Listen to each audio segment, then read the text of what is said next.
नमस्कार, स्वागत है आप सभी का। पीटीसी न्यूज़ देख रहे हैं आप। मैं हूं आपके साथ धर्म प्रकाश और ये वक्त है पीटीसी न्यूज़ हरियाणा का। बुलेटिन की शुरुआत करेंगे। बात सबसे पहले आज गणतंत्र दिवस पर आयोजित कार्यक्रमों की करेंगे। देश भर में आज 74वां गणतंत्र दिवस समारोह मनाया गया है और इस मौके पर हरियाणा में भी तमाम कार्यक्रमों का आयोजन किया गया है। सीएम मनोहर लाल ने इस मौके पर यमुनानगर में आयोजित कार्यक्रम में शिरकत की और प्रदेशवासियों को गणतंत्र दिवस की शुभकामनाएं दी हैं। तेजली खेल परिसर में ध्वज फहराने के बाद सीएम ने परेड का निरीक्षण कर मार्च पास्ट की सलामी ली। वहीं मुख्यमंत्री ने यमुनानगर के तेजली खेल स्टेडियम को मल्टी स्पोर्ट्स कॉम्प्लेक्स बनाने की भी घोषणा की है। मुख्यमंत्री ने कहा कि 90 करोड़ रुपए की लागत से मल्टी स्पोर्ट्स कॉम्प्लेक्स को 3 फेज में तैयार किया जाएगा। उन्होंने कहा कि युवाओं को इस मल्टी स्पोर्ट्स कॉम्प्लेक्स का फायदा मिलेगा और नए खिलाड़ी यहां से तैयार होकर प्रदेश में देश का और देश में प्रदेश का नाम रोशन करेंगे। लेकिन जितना अच्छा कार्यक्रम आज आपका हुआ, परंतु तेजली स्टेडियम को देख करके मुझे थोड़ी सी निराशा हुई। तो यहाँ बैठ करके विचार आया कि इस स्टेडियम का क्यों नहीं जरा विस्तार किया जाए, इस कॉम्प्लेक्स को जरा अच्छा आधुनिक बनाया जाए। तो इसके लिए जो मन में विचार आया वो ये कि इसका एक तेजली मल्टीपल स्पोर्ट्स कॉम्प्लेक्स इसको बनाया जाएगा और 3 साल के तीन फेजेज में इसका विकास करेंगे। कुल 50 एकड़ ये जमीन है और इसमें कई प्रकार के इंडोर गेम्स और आउटडोर गेम्स इसकी प्रस्तावना की जा रही है।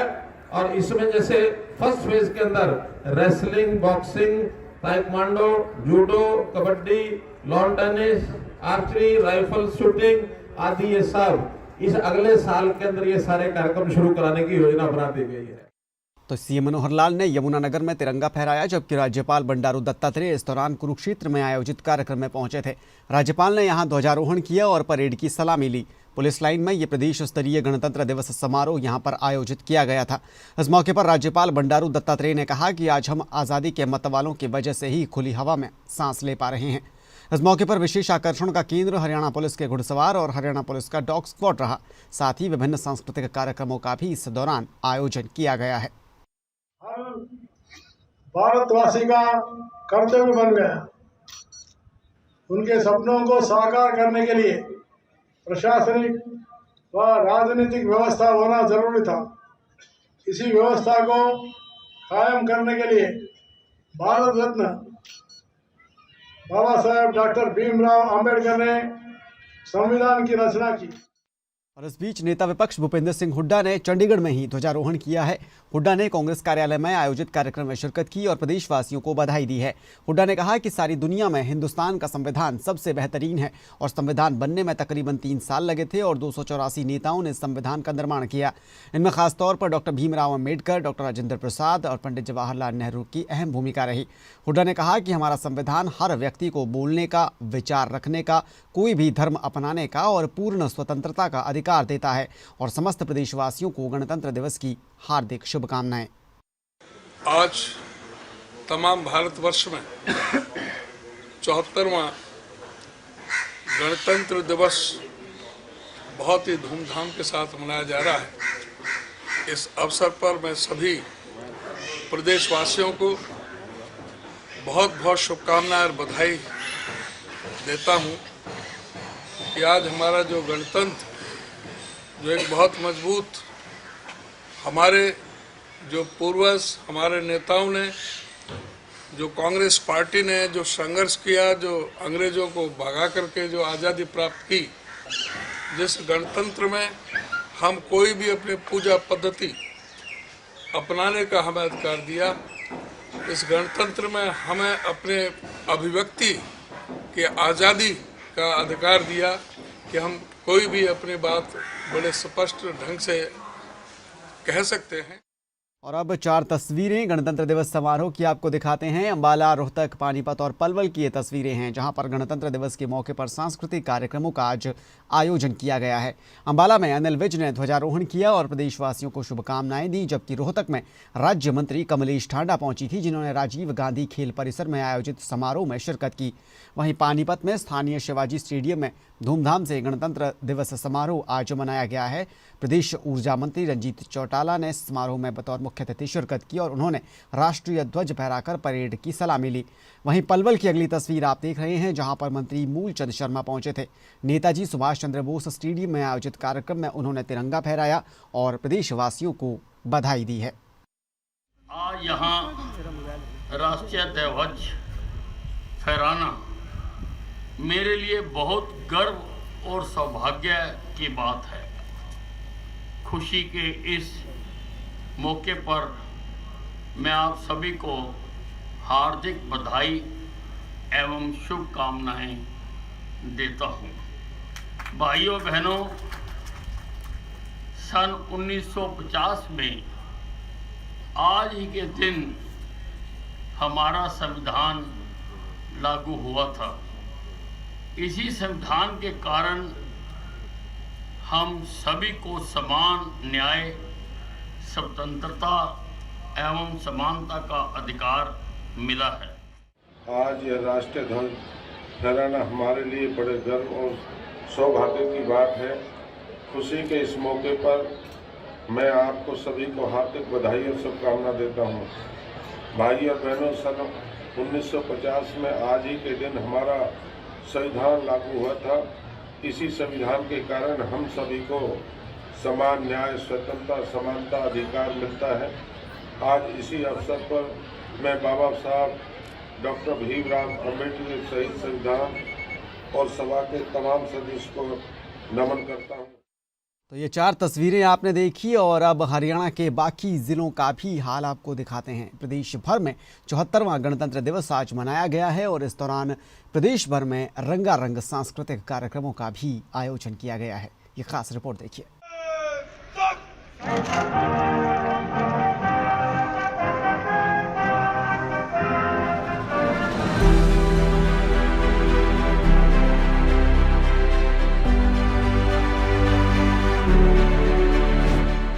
हिंदुस्तान ने आज अपना 74वां गणतंत्र दिवस मनाया है। दिल्ली के कर्तव्य पथ पर हिंदुस्तान की ताकत दिखी, हिंदुस्तान की संस्कृति दिखी और हरियाणा के हर जिले में हरियाणा की एकता नजर आई, हरियाणा की सांस्कृतिक विरासत नजर आई। प्रदेश भर में जगह जगह गणतंत्र दिवस के मौके पर आज कार्यक्रमों का आयोजन किया गया और इस दौरान प्रदेश के नेताओं ने अलग अलग जिलों में तिरंगा झंडा फहराकर प्रदेशवासियों को गणतंत्र दिवस की शुभकामनाएं दी हैं। ये 4 तस्वीरें हरियाणा के 4 अलग अलग जिलों की हैं, जहां पर हरियाणा के नेताओं ने परेड की सलामी ली और प्रदेशवासियों को गणतंत्र दिवस की शुभकामनाएं दी। इस मौके पर गणतंत्र परेड के अलावा सांस्कृतिक कार्यक्रमों का भी आयोजन किया गया, जिसमें स्कूली बच्चों ने भी बढ़ चढ़कर हिस्सा लिया है। गणतंत्र का मतलब है कि जिसमें 135 करोड़ आदमी और खासकर जो 18 साल से ऊपर का व्यक्ति है वो अपने हिसाब से केंद्र, प्रांत, शहर और गांव की सरकार कैसे चुने पर एक व्यवस्था दी। बड़ी लंबी लड़ाई के बाद हजारों लाखों आदमियों ने शहीदी इस देश के लिए दी। कभी राजा महाराजाओं के खिलाफ लड़े तो कभी उन और दो तरफ से समुद्र हमारी रक्षा करता था। हरियाणा के मुख्यमंत्री मनोहर लाल ने यमुनानगर में तिरंगा झंडा फहराया, जबकि जींद में राज्य मंत्री अनूप धानक पहुंचे थे। इस दौरान अनूप धानक ने राष्ट्रीय ध्वज फहराकर प्रदेशवासियों को गणतंत्र दिवस की बधाई दी है। उधर चरखी दादरी में सांसद धर्मवीर सिंह पहुंचे थे।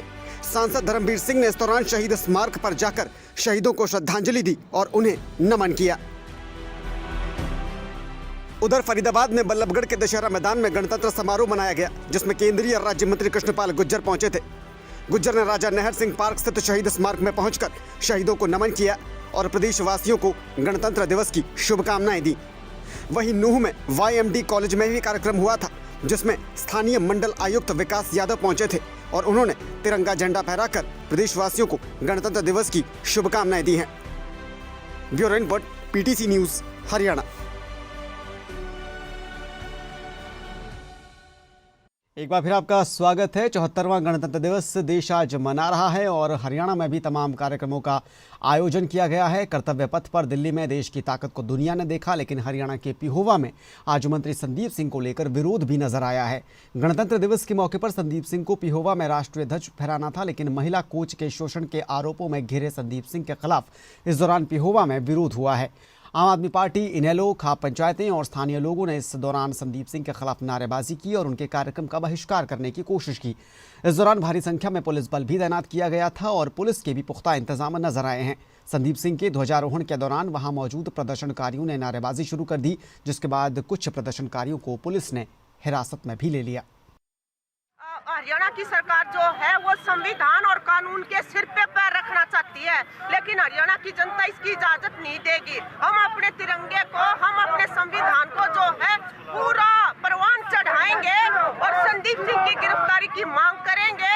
और संदीप सिंह जो है वो पीड़िता लड़की है, उसको रोज परेशान कर रहा है।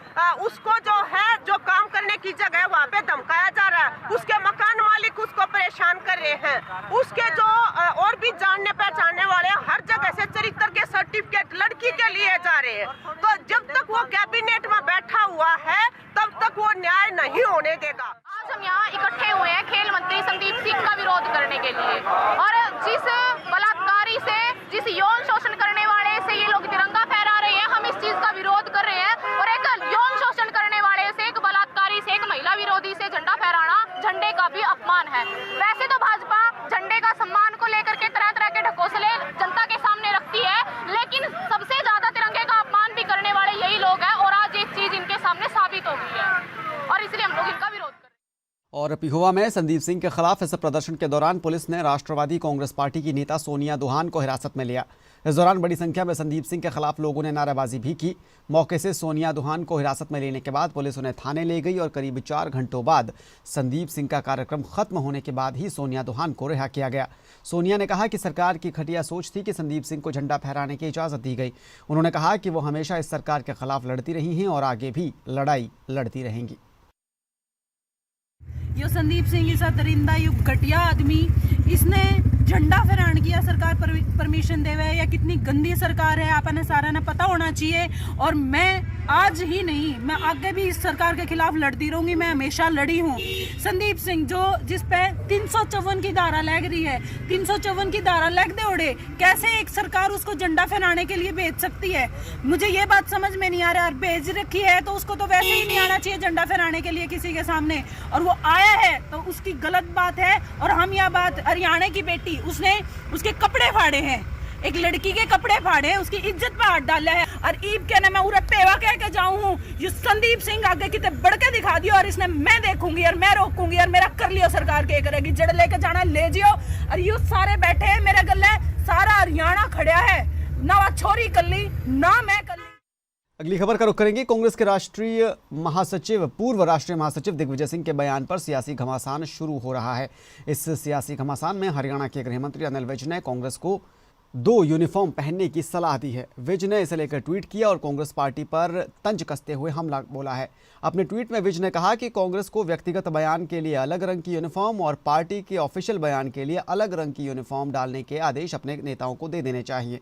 दरअसल हाल ही में दिग्विजय सिंह के बयान पर बवाल हुआ था, जिसके बाद कांग्रेस ने खुद उनके बयानों से किनारा कर लिया था। सर्जिकल स्ट्राइक को लेकर दिग्विजय सिंह ने यह बयान दिया था, जिस पर राहुल गांधी और कांग्रेस पार्टी ने इसे उनका निजी और व्यक्तिगत बयान बताते हुए किनारा कर लिया था।